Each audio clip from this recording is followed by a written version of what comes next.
pattern this week with very warm temperatures and some pop-up showers and storms in the afternoon. Starting tomorrow, we could even see some strong to severe weather. I'll break down all of the details coming up. Right now on News Channel 6 at 10, a suspect arrested after a standoff in Richmond County. What led to the incident? Straight ahead. Plus, senators vote to remove South Carolina's state treasurer. What happens from here? And celebrating Augusta University. We'll take you to the annual Toast at the Fountain. As your news at 10 starts now. Live from Television Park, this is WJBF News Channel 6 at 10 on MeTV. Good evening, everybody. I'm Brad Means. Thanks for joining us. Coverage you can count on begins with a man in jail tonight after a standoff with Richmond County deputies. It happened this afternoon. Isabella Moody has more. It happened on Wiley Drive, just off Mike Paget Highway, around 2:30 this afternoon. The Columbia County Sheriff's Office was looking for the suspect because of the warrants they had on him. Something that, agencies do, they cross over into other jurisdictions. They notified us that they were going to be in the area, so and they were trying to pick him up for their warrants. Just so happened when they did find him, he was armed. Investigators say after the crime suppression team was called in and saw 33-year-old Mason Meeks in the yard with a gun, they say he ran into his home. The SWAT team was called and evacuated nearby homes, observers, and businesses just to be safe. Negotiators were able to get two women out of the home before Meeks surrendered. This incident went fairly quickly. We probably tried about 30-45 minutes to make contact. During that time, he just chose not to make any contact. However, while we were trying to make contact to reassure him that no one would get hurt, come outside, that's when the two females inside did come out. Meeks was wanted on 1 felony warrant and 5 misdemeanor warrants. More charges are pending. Eventually, he did come out unarmed and presented himself. He was taken into custody with no issues, and at that time, he was placed under custody, and fortunately, he's being transported to the Richmond County Detention Center. We spoke to someone who lived a few houses down. He says he did not expect to walk out to something like this. One of the other ladies told me that a guy barricaded himself in the house. I'm like, wow. I was just telling my friends the other day, you never know what's going to happen with people today. You got to expect the unexpected, but I didn't expect it down here, not with a bomb squad or anything. In Augusta, Isabella Moody, WJBF News Channel 6. And Sheriff Brantley did make a point of saying he is grateful to Dick Smith Auto Sales for letting people who had to evacuate stay there at the dealership as a shelter until the area was safe.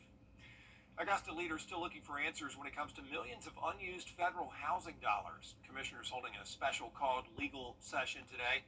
It lasted more than 2 hours, but they took no action on suspended Housing and Development Director Hawthorne Welcher. Welcher put on administrative leave after the commission approved paying the federal government more than $6 million for the alleged mishandling of rental assistance funds. That's the federal money. It was not our money to begin with, not just to have or to lollygag around with. So we get that out of the way. We handle our business here and we hold people accountable. Was money stolen? We don't know. We certainly hope not. I don't want to jump to that conclusion, but we will find out and we'll get to the bottom of it. We'll hold people accountable. The city is going to do an audit of the department. The administrator saying at this point she's not sure what that's going to cost taxpayers. The South Carolina Senate voting to remove State Treasurer Curtis Loftus from office. So what happens next? Well, the motion goes to the House, which will have to vote to remove him for it to take effect. The hearing came after a $1.8 billion accounting error that Loftus says was not his mistake. If the House votes to remove him, Loftus would be the first elected leader ever removed from office in South Carolina. He should be held responsible. I have been raising this red flag for over a year now to my colleagues in the House. They have failed to act on it, and I will continue to do so until he is held accountable. I also heard the treasurer last night express contrition and express his regret that we are where we are, and I think that'll move a lot of people in the House. The House has 3 weeks to hold a vote on the matter. After that, it'll be tabled until January. It is time now for a first check of our weather. Let's check in with Chief Meteorologist Jenna Petracci. Well, it was another warm day and a mostly dry and cloudy day for us, and we still have those clouds with us tonight. Here's a look at our Terry Lambert Hyundai Skyview Cam outside Television Park. Our almanac shows that we had a high of 86 degrees today and a low of 56. So So definitely above average when it comes to both those high and low temperatures. Now, as for Live Viper 6, we don't really have any rain at the moment, but we do have this one strong storm just to the south of Emmanuel County. Let's take a closer look at this. We have a special weather statement in effect for Bullitt County over the next 10 minutes or so. And notice there's the border here of the CSRA. So heads up if you're in Screven County and parts of southern Jenkins County. This may be moving into your direction, but it should be weakening at that point. But some heavy rain, frequent lightning, and some small hail down there along I-16. As for our temperatures here in town, upper 60s through lower 70s, 72 in Barnwell, 68 in Augusta, 67 in Edgefield, and those dew points are also in the 60s. So we're definitely seeing more moisture moving in due to this southerly wind, but right now the winds are pretty light, only up to around 5 miles per hour. Our satellite and radar is showing the cloud cover, but not much more rain. All of the storms are pretty much weakening, but this stationary front will stay in place over the next couple of days, bringing us chances of rain, especially on Wednesday and Thursday. Now, tomorrow morning will be dry, but as we go into the afternoon, that's when we'll see the possibility of some showers and even some strong to severe storms. I'll have more details coming up in the full Viper 6 forecast, but back to you, Brad. All right, Jenna, thanks. Augusta University honoring the past, the present, and the future with the Toast at the Fountain, part of several events planned this week to mark the inauguration of Dr. Russell Keene. He will be installed officially now as the president of Augusta University at an investiture ceremony on Thursday. But Augusta University is a place where we're literally changing and transforming lives from the laboratory to the bedside in the clinic. What makes up Augusta University? It's people. You, our students, our faculty, our staff, and this community. Congratulations to Dr. Keene. Big week for him. And be sure to catch our interview with him on the Means Report at WJBF.com. The Georgia Association of Educators hoping for a stipend for student teachers as they get set to become full-time educators. According to the National Board for Certified Counselors, there should be one counselor for every 250 students. Well, in Georgia, sometimes it's one for every 750. The president of Georgia's Association of Educators says next year's state budget needs to include more money for counselors, for social workers, and psychologists. Experts, they say, that can help students cope with mental health challenges in the classroom. While the budget does include an increase in the funding for school psychologists, it is still at least 4 times the recommended ratio of students to school psychologists that is recommended. And we also have over double the ratio of students per counselor and school social worker. Another goal is to reduce class sizes, give teachers more planning time to get set for lessons, and increase beginning teacher pay. Georgia's state superintendent recognizing a local elementary school for the second straight year now. Superintendent Richard Woods honoring Mildred E. Freeman Elementary as a state literacy leader. Way to go. The Education Department started that award in 2023. It highlights schools with outstanding achievement or growth in reading. Woods credits school leaders for handling all the challenges that come with education in a rural area. You don't necessarily have all the resources and funding that perhaps a larger district would have, but also we live in a very impoverished area. This is what we call a Title I school. And so that is, kind of another, barrier to overcome. But what we're showing is that with the right work, the right emphasis, the right teachers in front of our kids, and the support, anything is possible. By the way, these results coming as Principal Jessica Nicholson marks just her second year at the school. Still ahead, staying safe on the water, what rangers recommend on a boat or jet ski. And speaking of being out on the water, it is feeling like summertime this week with high temperatures in the 80s. We also have the rain headed our way tomorrow, and today is Earth Day. And coming up after this break, I'll have a look at some of your beautiful photos sent to me from all around planet Earth. Stay with us. Tomorrow, only online, bosshighcookoff.com. May 9th to 10th, rain or shine. Waynesboro has fun, y'all. Now, your most accurate forecast with WJBF Live Viper 6. Welcome back and happy Earth Day. It's a great day to look back and reflect on some of the beautiful places we've been to around planet Earth. And here's some of the photos that were sent in to me. We have Alaska, Hawaii, A lot of people send in photos from Hawaii, actually, and then we have places even further away, like Croatia, and then places closer, like Lake Greenwood, and all of these places, whether they're near or far, are just absolutely stunning. So thank you for sending in your photos. Now, we did get a little bit of rain today for the first time in 10 days, and that was up in our northwestern counties. Some showers made it just to the south of I-20, but for the most part, this was north of the interstate with just around trace amounts up to around 1/10 of an inch at the highest. But Aiken was completely dry today. And here's a look now on our Terry Lambert Hyundai Skyview cam from the Amentum Center. We're sitting at 68 degrees. Winds are calm. Dew points are in the lower 60s. And around the CSRA, it's cooler towards the north. 65 in Washington, 64 in Saluda. But we do still have some 70s late this evening. 73 in both Sylvania and Allendale. As for our satellite and radar, like I mentioned at the top of the show, we do have that one strong storm just outside of Emmanuel County along I-16. Other than that, maybe just a few sprinkles in Wilkes and Tolliver County. We have this stalled frontal boundary still to the north of us, and that will keep rain chances present over the next few days to come. And as this inches closer to the CSRA, we'll see higher rain chances for our Wednesday. Starting things out dry and mostly cloudy. Once we get into the afternoon, a little bit of sunshine, and that will help to develop and fuel some of those storms. So the chances of rain are up to 60% Wednesday and Thursday, down to 40% as we head into the weekend. But we'll take all the rain we could get. So far for the month, we're only up to around 1.5 inches, and typically we wrap up April with over 4 inches of rain. Now, with these rain chances, though, also comes the chance of severe weather. There's a marginal risk in place for tomorrow, so a very low chance of severe weather. But think back to summertime when we always have these pop-up storms in the afternoons, and sometimes a couple rogue storms could get strong to severe, and that'll be the case for us on Wednesday and really again on Thursday. Here's a look at 10 a.m. tomorrow. A few showers possibly developing around the metro, and then once we get to around 3 o'clock in the afternoon, we'll see some of these cells develop, and that's where we'll have to watch for the gusty wind potential, thunder and lightning, and maybe some small hail. But definitely not a washout for tomorrow. Then as we go into our Thursday, a mostly dry start, but same thing once we get into the afternoon, and especially by the evening, that's when we'll see more storms coming through. And this looks like our best chance of more widespread rain. Luckily, a lot of that happening overnight and then dissipating by the time you're headed out the door Friday morning. So it's going to be very spotty. Some places not getting much rain at all. Other places getting over 2 inches, maybe up to 3 inches. It just depends on what places have the storm chances. But we're back to sunshine and dry weather early next week. And over the next 10 days, we are staying very warm with above average temperatures. Now back to you, Brad. All right, Jenna, thanks. Summer is almost here, and being out on the water can be fun, sure. But if you're not careful, it could also be dangerous. Hundreds of accidents happen every year in Georgia and South Carolina, including ones involving boats and jet skis.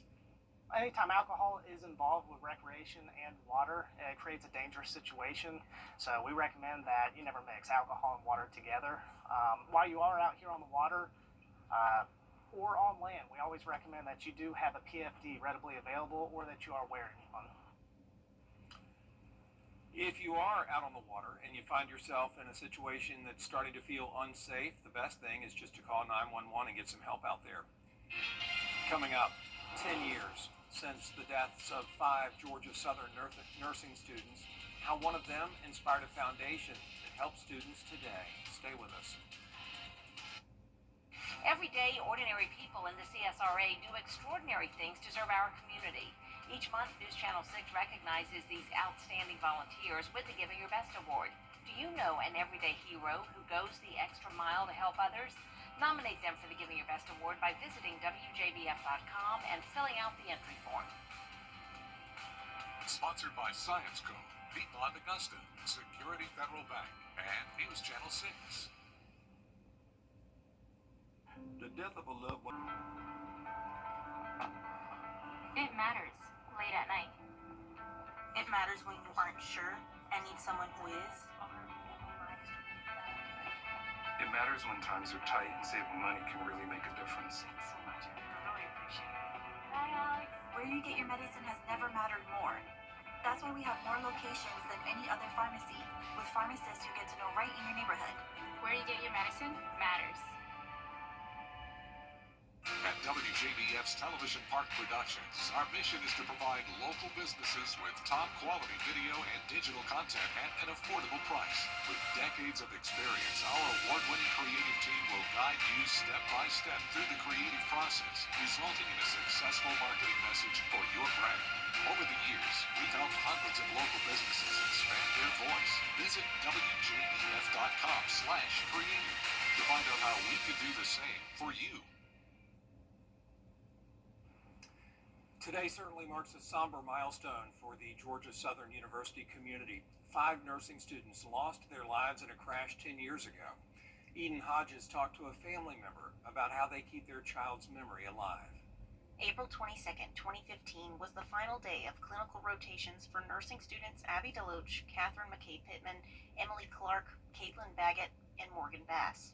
How do you summarize 10 years? Well, how do you summarize 21 years and then 10 years of her not being, physically present? Because of an early morning pileup on I-16, they were never able to make it. I would have loved, to have gotten that phone call from her, but it's not going to happen. DeLoach's father, Jimmy, tells me he's been up since 5:45 this morning, the time of the crash 10 years ago. He says the other 4 families have likely done the same. I hurt for the other parents. It's always the toughest at night by yourself. The walls close in. Your mind starts racing. There's going to be another night and another night and another night. And it's been 10 years of nights. DeLoach says at the funeral, he decided to give her death a new meaning. Behind me, as I sat, there was grief, anguish, not understanding, darkness, chaos. But on the front side, where actually Abby's casket was, there was a peace, an understanding, a direction. Then he began working to create the Abby DeLoach Foundation, which has funded and helped promote academic excellence, service work, and student athletics, things his daughter is remembered for. When someone is hurt, there's just that empathy that kicks in, that wanting us to fulfill something that, that other person couldn't do. The foundation's more recent work also includes support for parents grieving their children. Still ahead, the undefeated Harlem baseball team gearing up to host the first round of the state tournament. Hear from head coach Jimmy Lewis in a moment. From Kenai, crispy hand-breaded chicken and char-broiled 100% Angus beef burgers.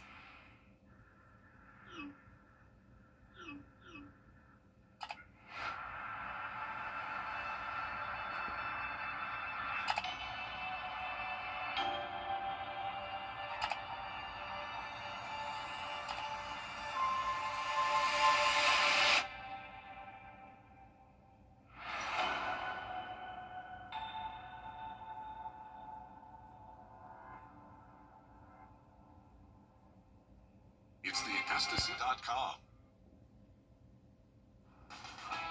Now, WJBF sports coverage you can count on.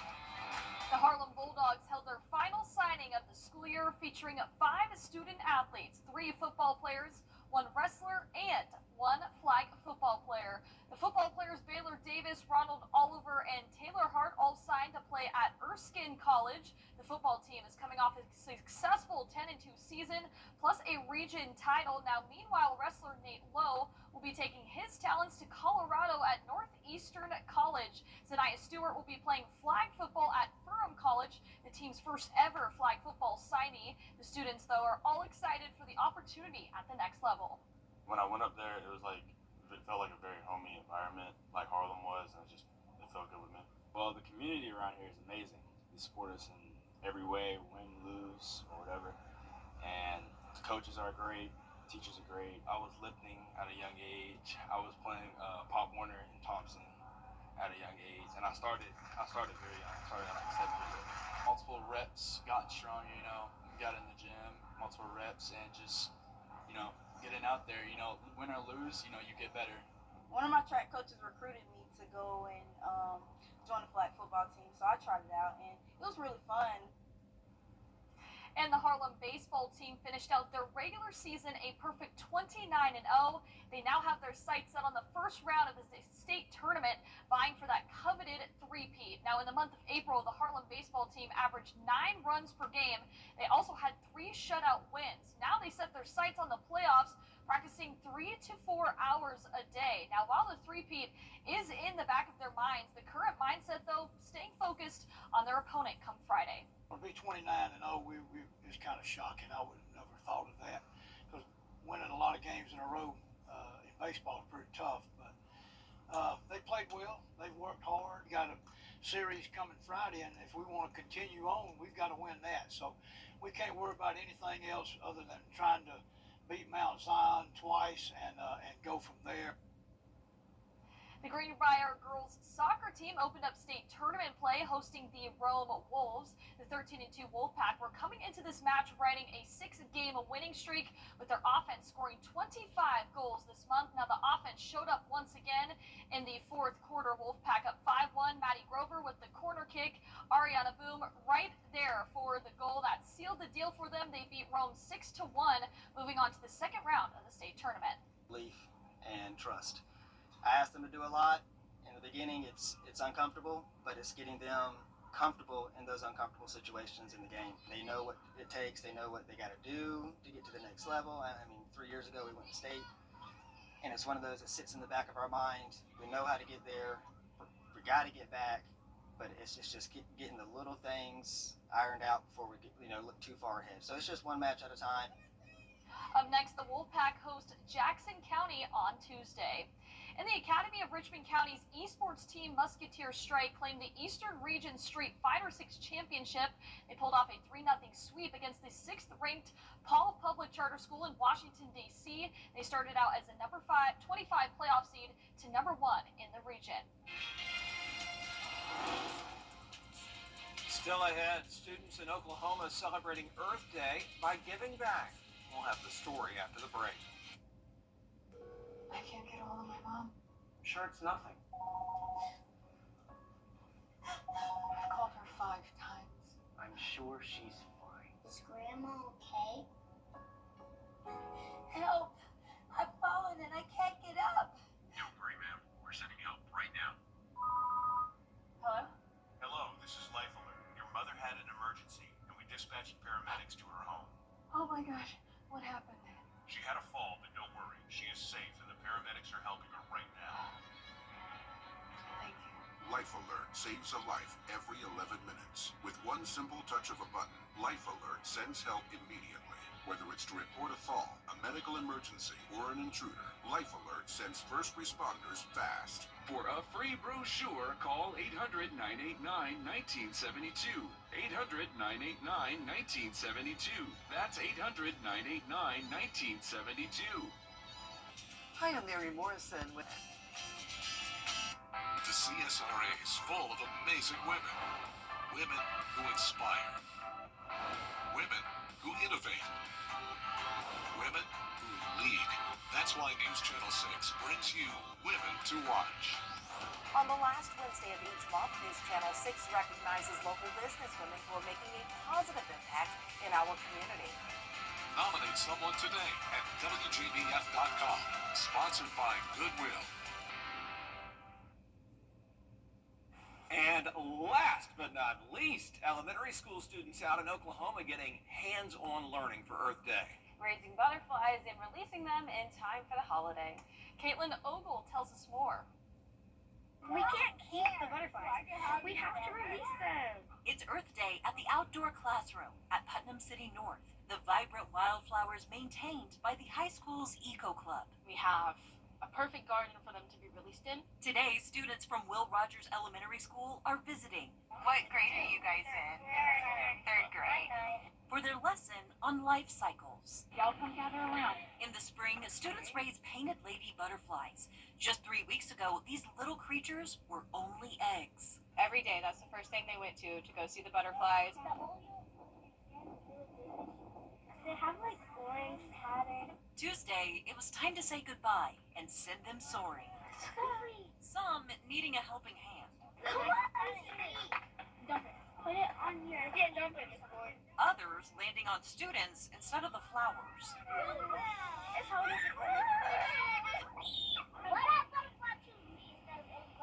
Others eventually finding their way and taking to the skies. Oh my god,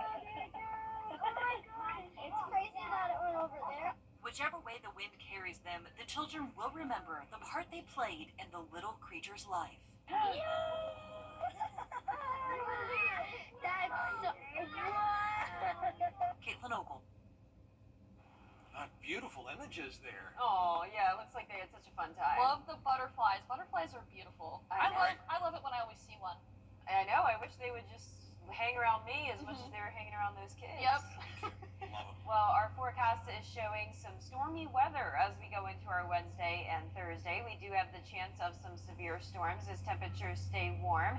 We're warming all the way up to 87 on Saturday. Rain chances going down a bit at that point, and then we're completely dry and mostly sunny again early next week with temperatures still very warm all of next week as well. All right, Jenna, thanks, and thank you all for watching. We're back at the top of the hour for News Channel 6 at 11. And Hogan's Heroes is next here on MeTV. Have a great night.